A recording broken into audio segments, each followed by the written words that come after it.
Hello everyone. In this occasion I will be retelling you the book Oliver Twist written by Charles Dickens, and I will be retelling the chapters from 42 to 46. So we are going to be facing some important scenarios in these chapters. So the first one is that at the beginning we can see two people heading to London because they had stolen a till. So they were running away from four police officers. So one of them was called Noah Claypole and the other was Charlotte. After some time, they reached Grace Inn Lane and Smithfield, which is the worst and lowest town in London. And being there, they looked for a public house, the worst public house. So they entered there and they met a boy. And that boy is Fagin. It's a Jew. So Fagin offered them to stay the night there, and Fagin sent them to a back room. But that back room was near the bar where Fagin spent all the day reading the newspaper. And you can see from the bar, you can see that back room just withdrawing a curtain. You can see and you can hear all the subject they were talking about. So here we have Noah Claypole, Charlotte, and Fagin, because they were, Noah Claypole and Charlotte were talking about their plans, what they were going to do being there in London, and Noah Claypole was telling to Charlotte that he wanted to earn a lot of money stealing things. He wanted to be the leader of some guys who were gangsters. And then we can see that this guy is Fagin, as I told you, and he was like telling them, and especially to Noah Claypole, that he wanted to hire him, and he wanted to present a friend of Fagin to Noah Claypole who will make him well off, who will give him a lot of benefits being there and a lot of money.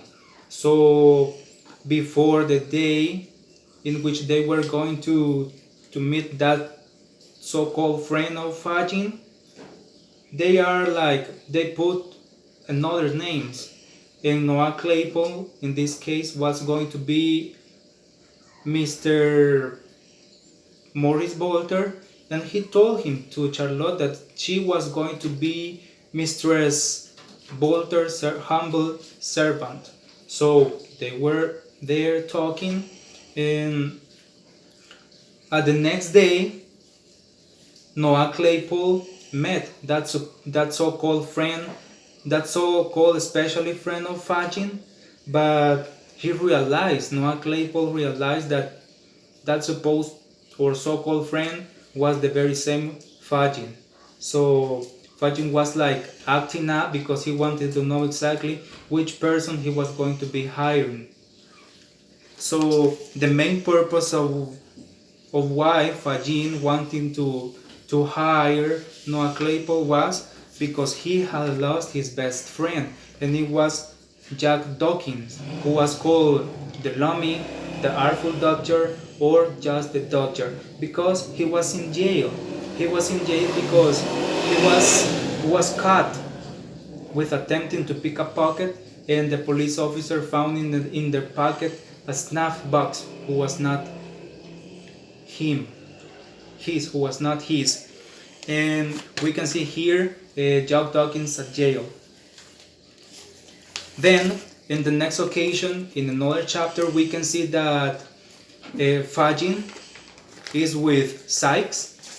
We can see here, this is Fagin who is talking with Sykes, and in this occasion we have another character, which is Nancy. Nancy previously has met with Rose Mail, who was the servant of Mr. Brownlow. So he was there. They were discussing, and at this time Nancy wanted to go out. It was a Sunday, almost midnight, and to Sykes was strange why Nancy wanted to go out at this hour of the day. he asked himself, and Nancy told him that he wanted to take a breath outside. But in this occasion, if we read the book, we can see that Sykes didn't let her go out. And after some time, we can see that Sykes mistreated her, and at the end, that was disgusting for Fagin. So Fagin then looked for a way out, and he told Sykes that he wanted to go to his house, and he asked for help because they were upstairs and he wanted to go downstairs to the main door. So he asked for help because he is too old and he may break some bones on the way down. So Sykes asked to Nancy to accompany him with a light, and once they were at the principal door, Mr. Fagin offered her help if she wanted to look for revenge of what Sykes was doing with her. But Nancy remained silent, and she didn't want to act, she didn't want to do anything with or against Sykes. Then we can see that this occasion was a little bit strange for Fagin, and Fagin started talking with Noah Claypool again, and he hired him to spy, to dodge a woman, and at the end he told her that woman was Nancy.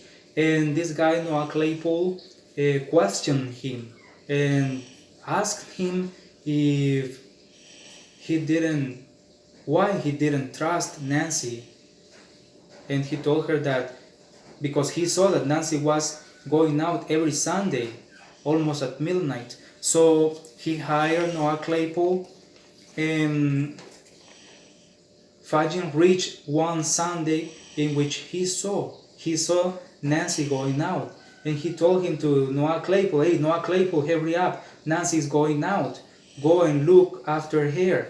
So we can see here that Noah Claypool is spying Nancy in the Bridge of London. So it was again a Sunday, almost midnight. So we can see, and it was about to be midnight when a carriage approached to Nancy, and it was a girl. That girl was Rosie Mail, and with Rosie Mail was another gentleman who was Mr. Brownlow, who was looking for Oliver Twist. So we can see there that Nancy was suspecting something, and she told them that she didn't want to have that conversation there. So Nancy told them that they all could go to some stairs that were near London, near that bridge. So they weren't there, and we can see here that they are like in a quiet place, in a private place. So we can see we can see Nancy there, who is talking with Mr. Brownlow and Rose Mail. So they were talking together. They were discussing about if Nancy was going to turn in monks or Fagin, but she didn't agree to lend over monks, who was Sykes, and she at the end told him the exact location of Fagin, so that they can apprehend him and send him to jail. So we can see here Noah Claypool, who is always spying her, and in this occasion he heard everything about what they were going to do with Fagin. So in a hurry, we can see that Noah Claypool, in a hurry and in his utmost hurriness, he went to where Fagin was and told him everything that he had heard from Nancy. So those were the main scenarios that we encountered in the chapters 42 to 46.